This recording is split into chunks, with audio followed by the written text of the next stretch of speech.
Sebagai yang pernah menggeluti keduanya, aku bisa ngasih tahu kalian persamaan antara masak dengan main Yu-Gi-Oh.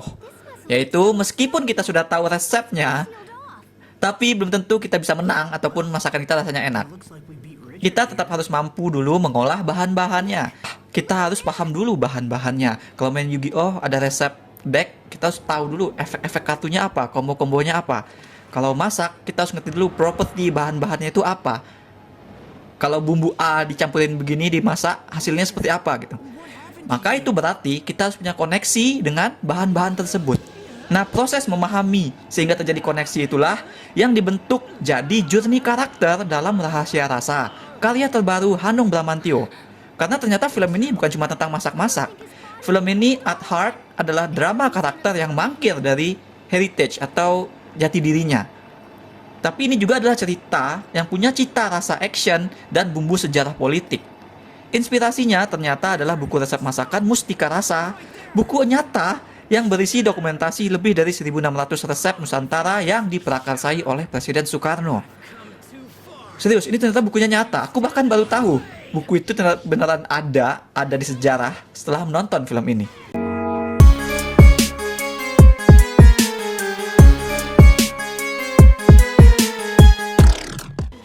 Bumbu fiktif di film ini ya cerita karakter utamanya. Ada namanya Reza. Jerome Kurnia di sini matang banget aktingnya. Jadi dia jadi Reza, seorang celebrity chef yang jadi kepala di restoran Italia. Kayak chef-chef yang gede kebanyakan, Reza itu cenderung tegas dan galak kalau udah urusan dapur. Peraturan dia nomor satu adalah tidak boleh ada masakan Indonesia. Ketidaksukaan Reza terhadap masakan Nusantara begitu besar sampai-sampai tubuhnya menolak. Dia bahkan mual gitu kalau terbayang masakan Indonesia. Karena ternyata Reza memang punya trauma terhadap bumbu-bumbu Indonesia. Nah, tantangan datang ketika bosnya, yang juga adalah ayah dari kekasihnya, Pak Broto, mengisyaratkan Reza untuk bisa mengawinkan masakan Italia dengan bumbu-bumbu Indonesia. Reza harus bisa gitu, ditantang. Nah, kacau oleh banyak kemelut, Reza akhirnya kecelakaan dan mendadak lidahnya mati rasa, nggak bisa ngerasain apapun.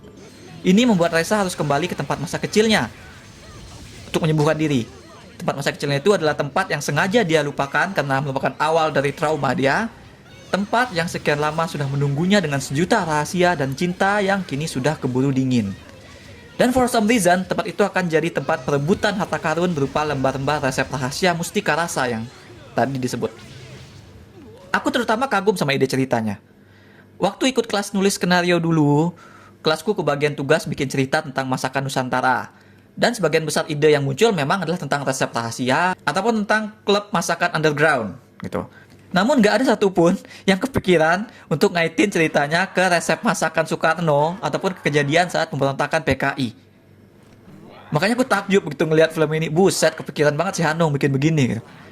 Ngasih layer karakter chef yang lidahnya mati rasa aja kita nggak kepikiran sama sekali loh. Rahasia Rasa bukan cuma mengaduk semua di dalam wajan ceritanya, film ini juga on point banget dengan tema masak-masak. Hingga ke penamaan-penamaannya semua tuh bikin aku, wah, kreatif gitu. Reza tuh aslinya namanya Rosso. Judulnya kan jadi make sense sekarang, Rahasia Rosso. Tapi juga sebaliknya dia punya arti yang luas penamaan ini. Terus nama restorannya aku suka banget. Play on word dari Maharaja jadi Maharasa. Wih, dulu aku kalau masih punya warung, aku pasti bakal jadiin Maharasa itu jadi nama menu. Aku baru kepikiran gitu. Jadi kita bisa lihat film ini tuh punya visi yang kuat dan ya berambisi lah. Karena memang film kayak gini idenya tuh cukup langka. Tapi hal tersebut membuat film ini sendirinya jadi agak sedikit kesulitan memposisikan diri. Nah, dengan bahan dan resep yang sekompleks tadi, Rahasia Rasa jadi menghidangkan terlalu banyak sajian kepada kita. The best course yang film ini sajikan adalah bagian Reza berusaha menyembuhkan lidahnya, bagian dramanya. Reza balik ke kampung, berusaha reconnect dengan Tika. Akhirnya kita ngelihat range yang tidak biasa dari Nadia Arina di sini. Dan juga dengan Mbah Wongso, mbahnya Tika yang punya peran penting dalam masa kecil Reza. Dua orang itu tuh sebenarnya sangat penting bagi development Reza nanti. Journey Reza adalah tentang seseorang yang berusaha meng-acknowledge kembali heritage dan siapa dirinya sebenarnya, di mana dia berasal. Drama tiga karakter sentral itu begitu hangat. Sementara di background, kita juga menikmati seluk-beluk dunia kerjaan Reza sebagai chef profesional yang terkenal, dan kemudian dia balik ke kampung, try to humble himself. Nah, itu digambarkan dengan cukup detail lah. keadaan profesional, personal, dan masalah yang dilalui oleh Reza. Ini tuh kayak ngelihat cerita formula Hollywood, tapi dengan aroma lokal yang kental. Aku bisa bayangin formula eksaknya kalau ini film Hollywood. Ceritanya pasti tentang Reza akhirnya sadar yang dia butuhkan bukan sembuh dan menangin approval Broto, tapi ya dia tuh butuh untuk balik ke kampung, menyadari cintanya kepada teman masa kecil, dan stay di sana membantu Tika dan Mbah Wongsong gedein warung makanan lokal, yang akan membuktikan bahwa dia udah jadi better person dengan menerima siapa dirinya sebenarnya. Ya kan, dengan akhirnya dia masak masakan Indonesia gitu. Itu kan formula Hollywood banget. Nah mungkin karena nggak mau terlalu sama formula usang Hollywood itu, maka film ini menggodok elemen aksi dan sendirinya berusaha menonjolkan elemen politik lokal sebagai heritage dirinya sendiri sebagai film Indonesia gitu maksudku. Film Indonesia harus ada sejarah Indonesianya. Itu yang dilakukan oleh film. Rahasia bukan terletak pada resep atau formulanya apa. Rahasia itu ada pada apa yang kita lakukan dalam menangani bahan-bahan yang tertera pada resepnya, pada kitanya gitu. Sehingga yang bikin resep rahasia berharga adalah koneksi yang dimiliki oleh pemiliknya terhadap resep tersebut. Itulah yang tidak bisa diimitasi ataupun ditiru oleh orang lain. Jadi itulah rahasia yang harus dibuka oleh Reza. Koneksi antara dia dengan dari mana dia berasal. Nah, membawa cerita ke arah aksi saat Reza, di titik itu dia udah kembali menggunakan nama aslinya Roso dan Tika terancam oleh komplotan yang mengincar resep rahasia Mustika Rasa. Tampak seperti pilihan yang gampang yang bisa membuat film ini lebih mudah diterima masyarakat. Karena after all kan cerita memang butuh klimaks dan yang seru dan menegangkan sebagai finale. Masalahnya adalah racikannya belum nyatu banget. Masih kayak kalau kita nyampurin air dengan minyak gitu. Terasa banget ada batas yang memisahkan elemen-elemen cerita di film ini. Misalnya elemen aksi. Film literally nampilan aksi di 30 menit akhir. Setelah sebelumnya urusan journey karakter si Reza kelar. Jadi 30 menit terakhir film ini aksinya hanya aksi dan revealing, tapi sudah nggak ada journey. Karena cerita Roso udah finish duluan gitu. Kita hanya nunggu cerita ini ujungnya dia sedih atau gembira aja. Background sejarah politik yang real memang sudah di build up sejak pertengahan. Naskah memposisikan ini sebagai bagian taktik baru lah yang dalam naskah. Yang actually bikin film kayak ada 2 episode berbeda. Setelah masalah Roso kelar, kini saatnya urusan mencari resep rahasia. Harusnya elemen-elemen itu bisa meluruh dengan lebih baik lagi, bercampur dengan lebih baik lagi gitu. Batasan episodenya harusnya bisa untuk tidak terasa. Sehingga ketika di bagian akhir, cerita masih punya daging, karena journey Roso kita belum selesai gitu. Jangan diselesaikan di tengah-tengah. Nah, jika di bagian awal, film tampak begitu runut dan bahkan terlalu detail membangun narasi hingga harus ada 2 orang dokter untuk bahas lidah mati rasan Reza, ya kan saking detailnya. Tapi di paruh akhir, film ini terasa terburu-buru. Middle ground tuh harusnya ada di effort Reza saat berada di tengah-tengah Tika dan Mbah Wongso. Bagian itu tuh, Reza di kampung, tidak mesti mentok sebagai babak kedua. Sebaliknya menurutku cerita ini harusnya masuk lebih cepat ke bagian Reza balik ke kampung. Setup buku Mustika Rasa, Reza terkenal, lalu downfall-nya dia hingga dia bisa sakit mati rasa, itu tidak perlu sampai jadi satu babak penuh gitu. 10 menit pertama aja, inciting incident-nya aja gitu.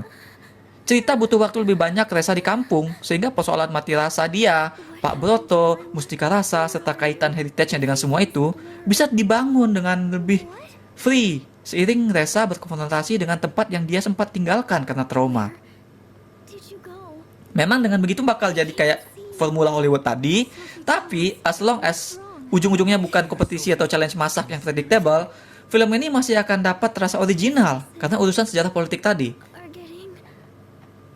Penyajiannya sebenarnya nggak buruk loh film ini. Setiap eksposisi dibikin menarik oleh klip dari dokumentasi sejarah beneran. Film bahkan menghindari sebagian besar flashback dengan menyatukan adegannya ke dalam real time, yaitu berupa kenangan ataupun bagaimana cara karakter memandang sebuah momen. Jadi ketika misalnya ada Reza masuk kampung, dia terus ngelihat dia masih kecil lari-larian gitu. Nah itu bagus karena nggak harus ada flashback, tapi kayak kenangan yang live gitu loh. Saat menampilkan masakan atau makanan pun, film ini fluid, pakai teknik editing cepat-cepat kayak Edgar Wright gitu. Shot-shot makanannya berhasil bikin kita berselera. Wih, terus ada ketika si Reza bisa merasakan lagi, kita bisa ikut merasakan, wih dia akhirnya bisa merasa gitu. Kesan dia menghirup aroma itu ada. Problemnya hanya diracikan masakan cerita aja, diracikan naskah. Belum terlalu mulus mengaduk setiap elemen cerita. Kalau dinilai dari resep alias ceritanya, aku sangat merekomendasikan film ini. Bahasanya beda, tema kulinernya jelas cukup langka di film Indonesia. Apalagi film ini ngawinin banyak. Ada aksi sejarah, ya kan? yang setiap hari nggak bakal ada lah kita temukan di meja makan atau di bioskop. Tapi karena film ini sama seperti makanan, urusannya adalah rasa, ya kita harus nyobain sendiri. Dan inilah kepikiran olehku untuk menilainya. Rasa film ini harusnya bisa lebih baik lagi mengingat resep dan penyajian yang bagus tadi. Aku berikan 6,5 dari 10 bintang emas untuk Rahasia Rasa. That's all we have for now. Aku baru tahu ternyata buku Mustika Rasa itu beneran ada. Bagaimana dengan kalian? Bagaimana pendapat atau reaksi kalian terhadap buku kumpulan resep dari Seantero Nusantara yang diprakarsai oleh Bung Karno itu? Dengar-dengar cetakan aslinya aja sampai bernilai jutaan loh sekarang. Itu national treasure banget kan sebenarnya. Silahkan share pendapat kalian di komen. Jangan lupa like dan subscribe supaya ketinggalan review-review dan playthrough lain. Kunjungi juga mydirtshit.com untuk review yang lebih detail. Atau kalian bisa kunjungi store mydirtshit di ciptaloka.com. Ada banyak kaos dan pernak-pernik custom yang unik. Mulai dari film, musik, game, hingga wrestling. Thanks for watching. Remember in life, there are winners and there are losers.